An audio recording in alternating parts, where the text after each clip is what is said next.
تلك الدار الآخرة نجعلها للذين لا يريدون علوا في الأرض ولا فسادا والعاقبة للمتقين.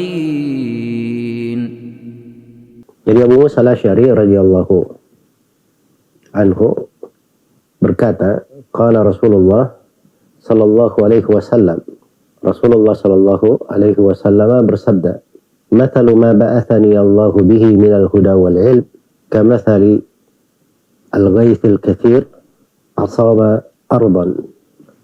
Kata beliau, perumpamaan apa yang Allah utus saya dengan petunjuk dan ilmu adalah bagaikan hujan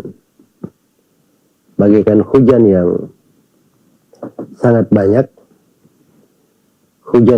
banyak, yang menimpa sebuah tanah atau menimpa bumi. Fakanat minha ta'ifatun thayyibah, maka di antara tanah tersebut ada sebuah tanah yang bagus, thayyibah, yang baik sekali, tanah yang baik sekali. Qabilatil ma', tanah ini menerima air, tanahnya menerima air.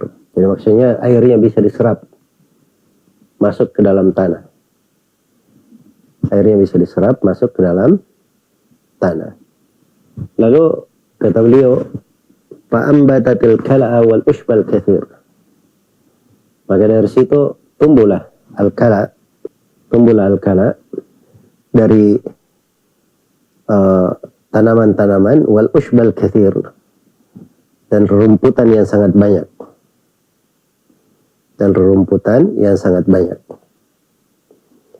Iya, al-kala itu al-kala itu istilah sebenarnya, kala dan al-ush mirip ya, dari tanaman-tanaman yang keluar dari tanah yang dimanfaatkan oleh manusia maupun hewan. Cuman al-kala itu dia biasanya dia tanaman ada yang basah, ada yang kering.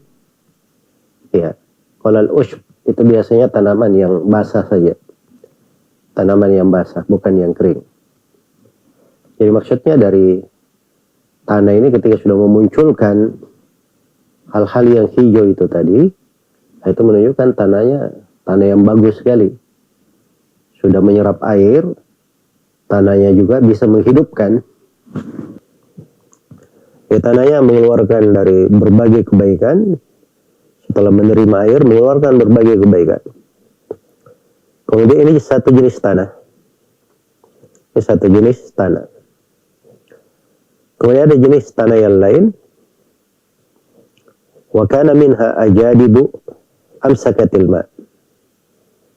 Dan di antara tanah itu ada yang ajadib. Jamak dari jadab. Jadab ini tanah yang keras. Iya. Amsakatil ma', dia bisa menahan air. Ya, tanahnya keras, kalau menahan air, airnya tertahan, bisa. Iya. Tapi dia nggak bisa menyerapnya, nggak bisa masuk ke dalamnya. Cuma dia tahan saja. Tapi dengan tertahan seperti itu, dia menahan air. Itu misalnya contoh-contohnya itu seperti batu-batu dari lereng gunung gitu ya. Kalau ada hujan, batunya itu menampung air, membuat genangan kayak danau, gitu.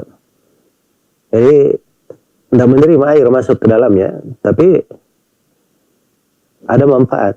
Fanafa'allahu bihan nas. Allah menjadikan manusia mengambil manfaat darinya. Fasyaribu minha wasaku wazara'u. Maka mereka minum darinya, kemudian memberi minum darinya, ambil air untuk memberi minum. Iya, dan keperluan mereka. Serta mereka menanam tumbuh-tumbuhan dari air itu. Dari air tersebut. Iya. Ini tanah jenis yang kedua. Kemudian tanah jenis yang ketiga, kata Nabi SAW dalam perumpamaannya, Wa asaba ta'ifatan minha ukhra innama hiya ki'an. Kemudian ada satu tanah lagi yang lain, dia ini ki'an, tanah yang ki'an. Iya. Jadi ketika disebut ki'an, itu sudah ditafsirkan oleh Rasulullah Sallallahu Alaihi Wasallam maknanya. Apa itu ki'an? Iya. Walaupun kata ki'an itu sendiri dalam bahasa Arab itu jelas ya maknanya dari kata qa. Dan dia itu adalah tanah yang tanah yang datar, yang mengkilat, tidak ada tumbuhan padanya, tidak bisa tumbuh tumbuhan apapun di situ. Dan dia ini datar, tidak bisa air, nggak bisa berada di situ, air nggak bisa berada di situ. Iya. Makanya di tafsirnya Nabi Shallallahu Alaihi Wasallam bersabda, la tumsiku ma'an, wa la tumbitu kalaan. Tanahnya ini tidak bisa menahan air. Jadi air pun kalau jatuh dari langit, dia nggak menetap di atas ki'an ini. Ya karena dia tanah yang keras, maka juga tidak bisa menumbuhkan tumbuhan-tumbuhan, hijau-hijauan. Tidak bisa menumbuhkan. Iya. Makanya perumpamaan mendalam sekali ya. Subhanallah. Bayangkan Nabi diutus dengan ilmu dan petunjuk, itu bagikan hujan yang deras, hujan yang banyak sekali. Hujannya sama. Tapi orang di dalam bumi yang menerima hujan ini ada 3 jenis. Ada yang tanahnya lembut, bagus, bisa menyerap air, bisa menampung air. Nah, ini menumbuhkan tumbuhan-tumbuhan, hal-hal yang hijau, yang bermanfaat bagi manusia. Dan ada satu tanah yang lain, dia bisa menampung, tapi nggak bisa menyerap air. Menampung bisa, menyerapnya nggak bisa. Subhanallah. Jadi dia hanya memberi manfaat kepada orang saja. Dia sendiri tidak mengambil manfaat. Cuma memberi manfaat kepada orang lain. Ya, manusia minum darinya. Memberi minum orang lain, bercocok tanam dari air itu, menggunakan air tersebut. Ada satu tanah, nah ini sama sekali sudah tidak bisa menampung, tidak juga mengambil manfaat. Nah, kemudian Nabi Shallallahu Alaihi Wasallam terangkan makna perumpamaan ini. Kata beliau, "Fadzalika mathalu man faquha fi dinillah wa nafa'ahu bima ba'athani Allahu bih fa'alima wa 'allam." Maka inilah perumpamaan orang yang faqih di dalam agama Allah. Itu dibaca faquha ya, di babat. Di babat di kebanyakan para ulama ahli hadits dibacanya itu dengan kata faquha. Faquha itu fikih yang mendalam. Sebagiannya membahasakan saral fiqh lahu sajiyah. Fikih sudah menjadi pembawaan dia. Menjadi pembawaannya. Itu faquha. Karena ada sebagian ulama yang mengatakan itu bisa 3 harokat. Faqaha, faqiha, dan faquha. Nah, yang paling mendalamnya itu kalau dia dibaca faquha. Paling mendalamnya. Baik, jadi itu perumpamaan orang yang faqih di dalam agama Allah. Dan ilmu yang Allah Subhanahu wa taala utus nabinya, petunjuk yang dibawa oleh Nabi sallallahu alaihi wasallam dengannya, itu sangat bermanfaat baginya, memberi manfaat, kemanfaatan untuknya. Maka yang terjadi, fa'alima wa 'allam. Ia pun mempelajari ilmu dan mengajarkan ilmu itu. Dan mengajarkan ilmu tersebut. Wa mathalu man lam yarfa' bidzalika ra'san wa lam yaqbal hudallahi alladhi ursiltu bih. Dan ini juga perumpamaan, di dalam perumpamaan itu ada perumpamaan orang yang tidak mengangkat kepalanya pada ilmu. Iya, tidak ada penghargaannya terhadap ilmu, atau tidak ada perhatiannya terhadap ilmu. Dia tidak menerima petunjuk Allah yang aku diutus dengannya, kata Nabi Shallallahu Alaihi Wasallam.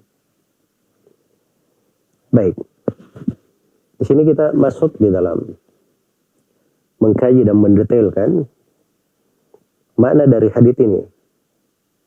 Perumpamaan yang diberikan oleh Nabi Shallallahu Alaihi Wasallam untuk umat Islam terkait dengan keutamaan ilmu. Dan Rasulullah Shallallahu Alaihi Wasallam ketika memberikan perumpamaan itu punya timbangan yang besar dan hal yang sangat penting. Karena perumpamaan itu diberi kaidahnya di dalam Al-Quran. Wa tilkal amthalu nadribuha linnas wa ma ya'kiluha illal alimun. Itulah perumpamaan yang kami buat untuk manusia. Dan tidak ada yang memahami perumpamaan itu. Tidak ada yang berakal dengannya, kecuali orang-orang yang berilmu. Makanya sebagian ulama salaf itu kalau dia baca perumpamaan dalam Al-Quran, atau ada perumpamaan yang dibuat oleh Nabi SAW, lalu dia tidak paham, maka dia menangis. Lalu beliau berkata, saya ini tidak termasuk ke dalam golongan orang yang berilmu. Karena yang bisa memahami perumpamaan itu adalah orang-orang yang alim, orang-orang yang berilmu. Karena itu,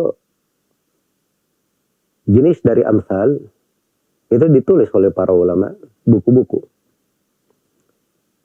Ada syarah tentang perumpamaan dalam Al-Quran, ada beberapa buku di situ. Dan ada syarah juga terkait dengan perumpamaan yang dibuat oleh Nabi Sallallahu Alaihi Wasallam.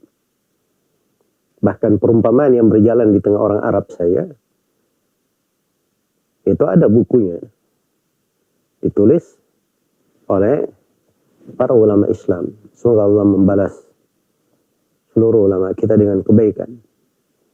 Yang betapa banyak mereka meninggalkan jasa-jasa yang baik untuk umat ini, ilmu-ilmu yang sangat bermanfaat sekali. Iya. Ilmu-ilmu yang sangat bermanfaat. Dan itu semuanya bagian dari apa yang disebut oleh Nabi Shallallahu Alaihi Wasallam di sini di dalam perumpamaannya. Jadi ilmu itu dibahasakan seperti hujan yang sangat banyak. Ya, karena memang apa yang dibawa oleh Nabi Shallallahu Alaihi Wasallam itu dia hujan yang sangat bermanfaat sekali. Bahasanya itu bukan al-matar ya, kamathali matarin masalan. Tidak. Tapi dikatakan kamathali ghaithin. Seperti al-ghaith. Ya, penggunaan kata al-ghaith itu biasanya untuk hujan yang membawa kemanfaatan. Untuk hujan yang diharapkan. Untuk hujan yang bagus, itu biasanya memakai kata ghaithin. Iya.